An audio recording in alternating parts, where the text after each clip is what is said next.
Okay, let's go.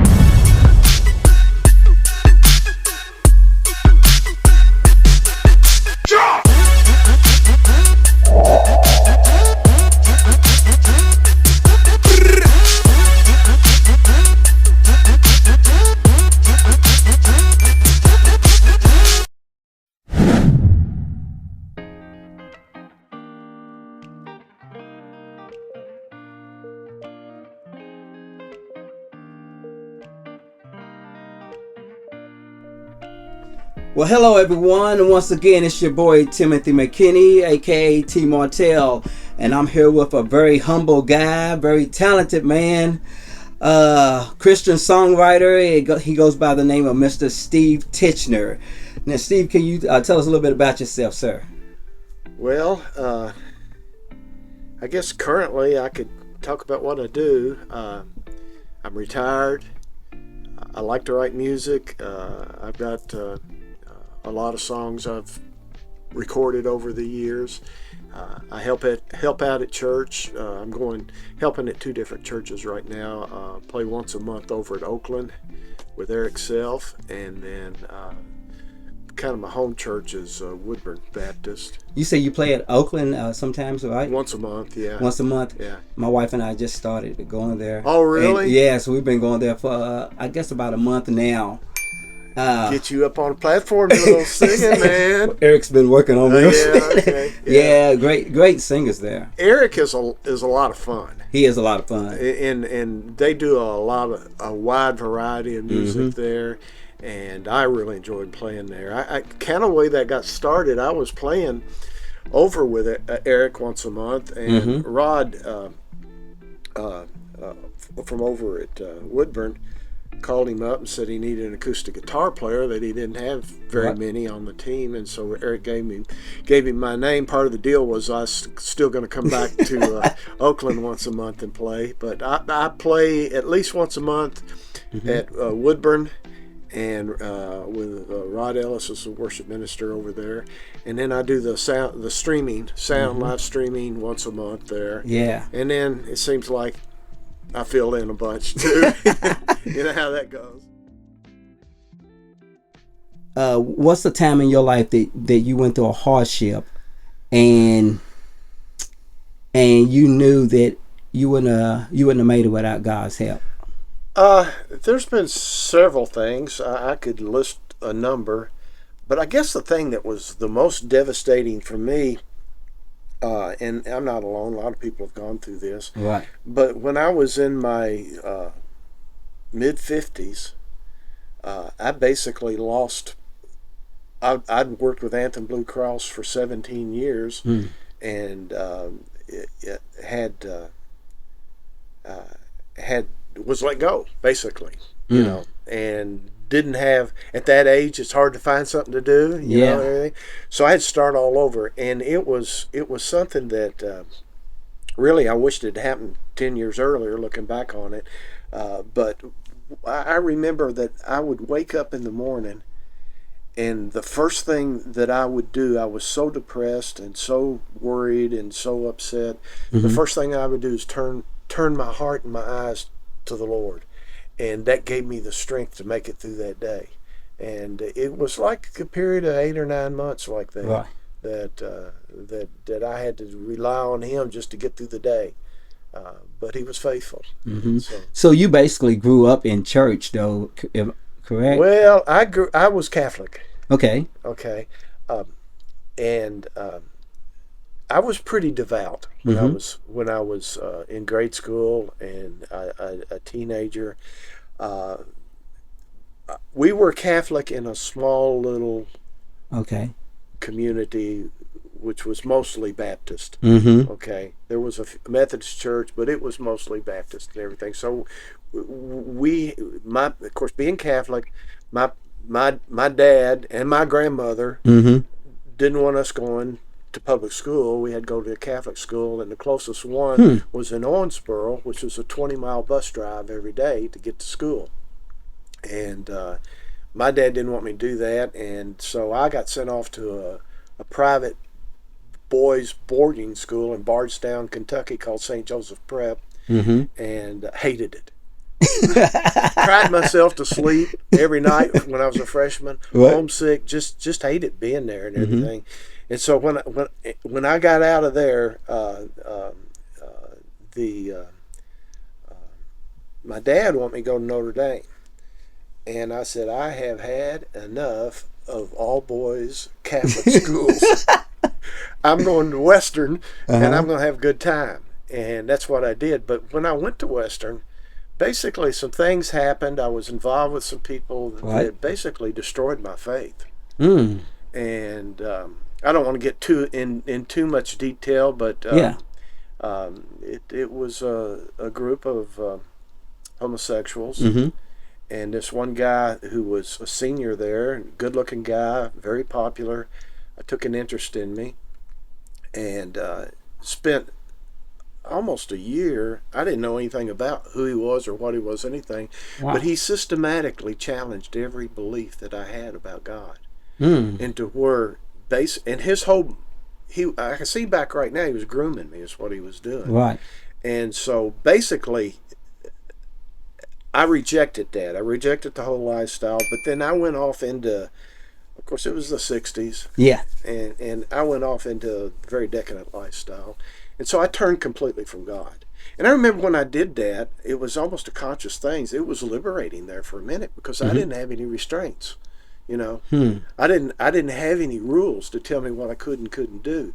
But as I went into that, and it was a period of 3 or 4 years of my life, I became more and more miserable until one night I was using drugs. I was using LSD a lot, different psychedelic drugs, and I was doing it as a spiritual quest because I still had that desire for God in my heart. Yeah.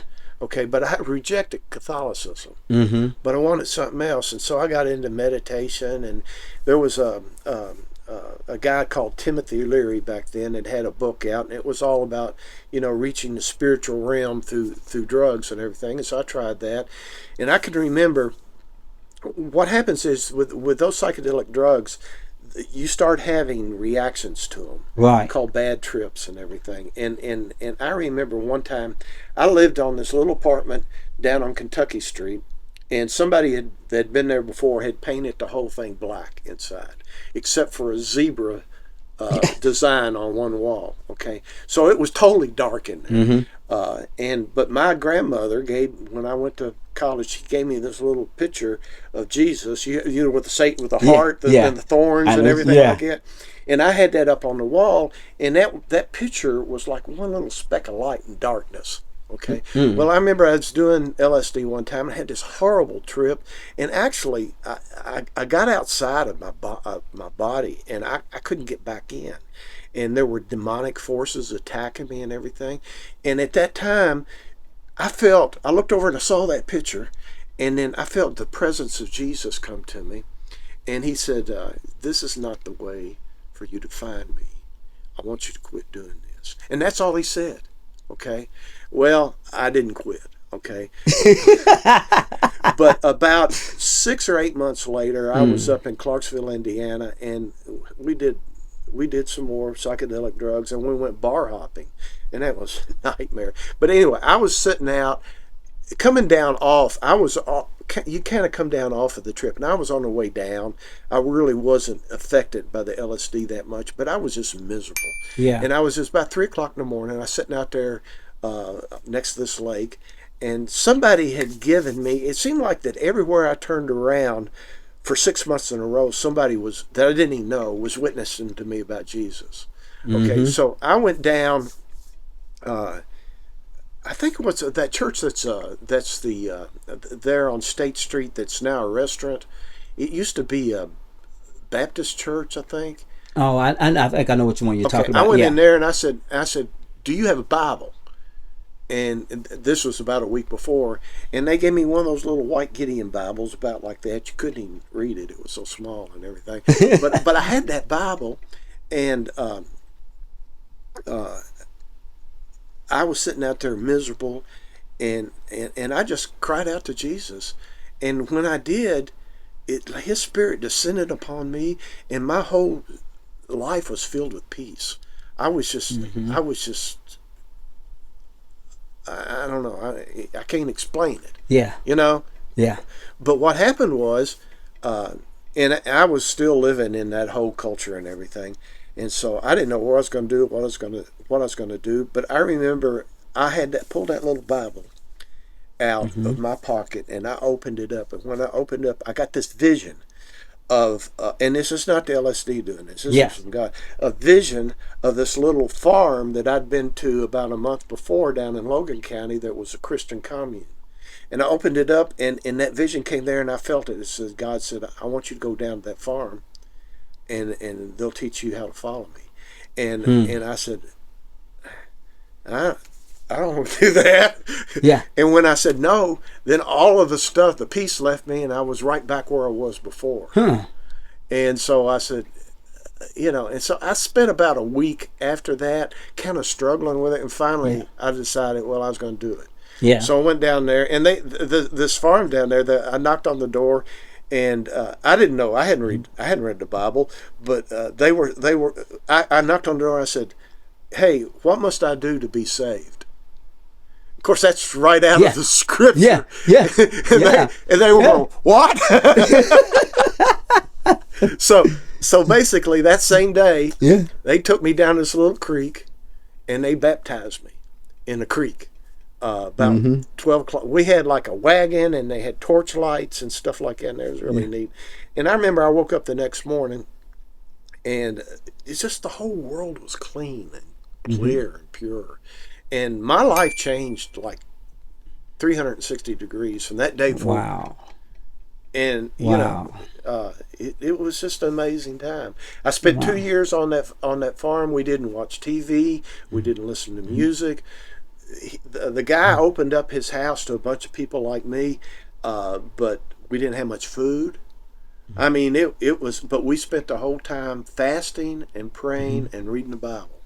And I spent 2 years, and that's where my theology comes from. What question you would ask the Lord? I'm joking a little bit, okay? Okay. I wrote this song called "Whatever Happened to the Socks." Yeah. Yeah. No, I wouldn't ask him that. It's one line that says, really makes you wonder why they seem to disappear before they get dry. Right. Okay, that's enough of that. Gosh, that's a question. I don't know. I don't think I could ask him anything.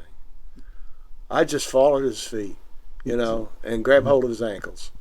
I mean, what can you say? He's revealed it all.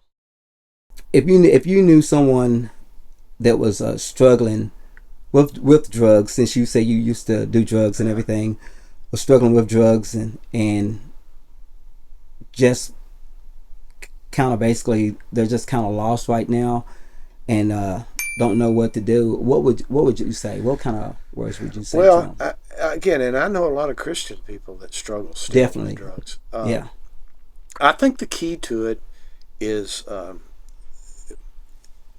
because we all have some kind of struggle. Yeah, I think AA works. Okay. If you do it.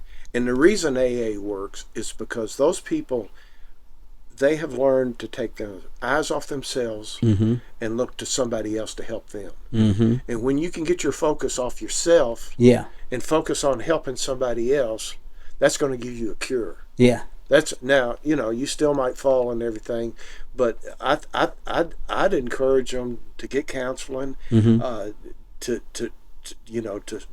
reach out to God, but also to find some accountability. Yeah.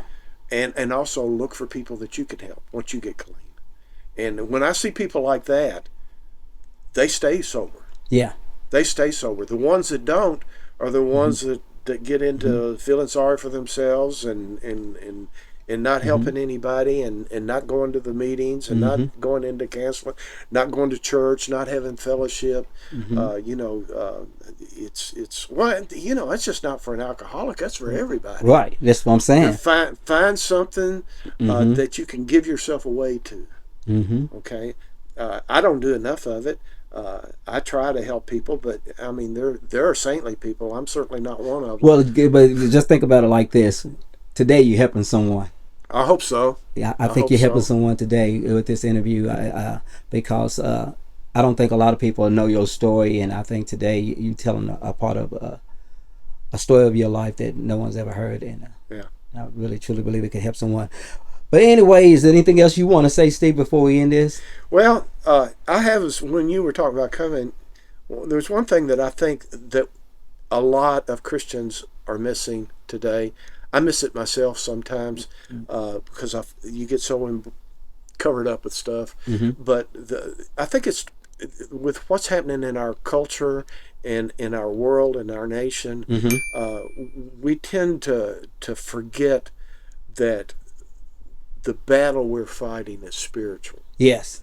And there is an enemy that wants to divide and to destroy us. Mm-hmm. And our weapons are not carnal, but mighty through God for pulling down strongholds, right, and taking captive every thought to Jesus. And I think so much of the times we might get all involved with politics, or we want to do this or we want to do that, and we get offended. Yes. And we don't realize that really it's not that person that's yelling at you and screaming in your face because you don't believe the way they believe. Mm-hmm. It's the satanic force behind them that's doing that. Yes. And they're victims. Yeah, the Bible says we wrestle not against flesh and blood. Yeah. And like I struggle with it because I'm human. Yes. But that's what I've been praying here lately is, Lord, give me more compassion for people that hate me. Because He had it. Anyway, that's all I have for you all today. Mr. Steve Tichenor, and we're signing off. Check us out. Give Me Jesus TV.